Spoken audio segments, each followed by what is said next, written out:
সংগ্রামী আহ্বায়ক এবং বাংলাদেশ জাতীয়তাবাদী দল বিএনপি মনোনীত ভোলা 1 আসনের ধানের শীষের প্রার্থী জনাব আলহাজ গোলাম নবী আলমগীর সহ বাংলাদেশ জাতীয়তাবাদী দল বিএনপির ভোলা জেলা শাখার সংগ্রামী নেতৃবৃন্দ এখানে উপস্থিত রয়েছে, মহিলা দলের নেতৃবৃন্দ, যুবদল, ছাত্র দলের নেতৃবৃন্দ সহ যারা উপস্থিত রয়েছেন সবাইকে আমার আন্তরিক অন্তঃস্থল থেকে জানাচ্ছি স্বাগতম এবং শুভেচ্ছা। সংগ্রামী নেতৃবৃন্দ, আপনাদেরকে শুধু আমি দুইটি কথাই আজকে বলে আমি বিদায় নিব। সময় খুবই সংক্ষিপ্ত। আপনারা কেন ধানের শীষে ভোট দিবেন, আপনারা কেন ভোলা জেলায় বিএনপি মনোনীত প্রার্থী আলহাজ গোলাম নবী আলমগীরকে ধানের শীষে ভোট দিবেন, তার দু একটা কথা আমি বলে যাই। আপনারা জানেন বাংলাদেশের রূপকার শহীদ রাষ্ট্রপতি জিয়াউর রহমান যখন প্রথম বাংলাদেশের শাসনভার গ্রহণ করেন তখন তিনি সর্বপ্রথম মহিলাদের জন্য নারী ও শিশু মন্ত্রণালয় গঠন করেছিলেন শুধুমাত্র আপনাদের অধিকার নিশ্চিতের জন্য।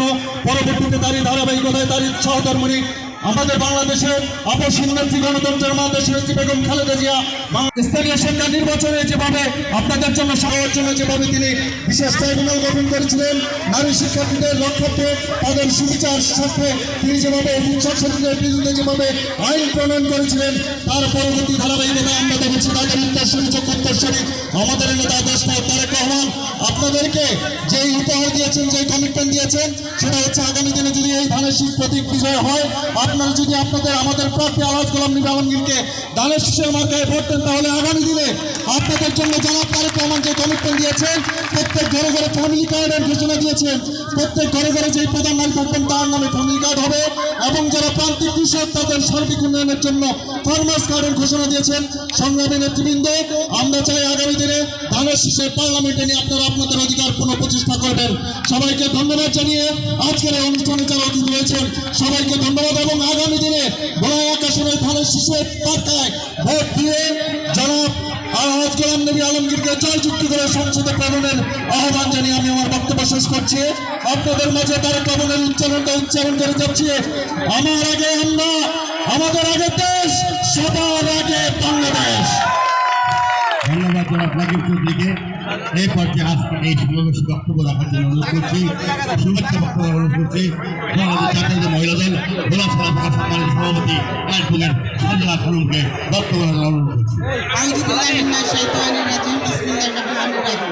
পশ্চিম উড়িষ্যা কর্তৃক আয়োজিত আজকের মহিলা দলের সমাবেশে সম্মানিত প্রধান অতিথি এবং সম্মানিত সকল উপস্থিতি এবং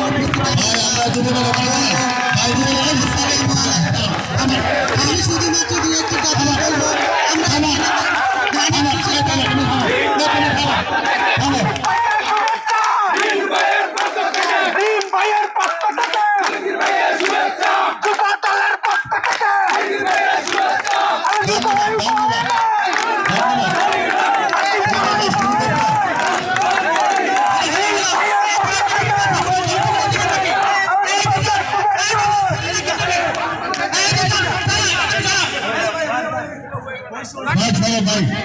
আমি এই অনুষ্ঠানে শুধুমাত্র দু একটি কথাই বলবো। আজকে আমরা ধানের শীষের প্রতীক আলহাজ গোলাম নবীর সাথে আমাদের এখানে এসেছি, উপস্থিত অনেক মা বোন আছেন। আমি যেটা বলতে চাই, আমরা ছোটবেলায় খরগোশ এখন ঘোড়ার কথা শুনেছি।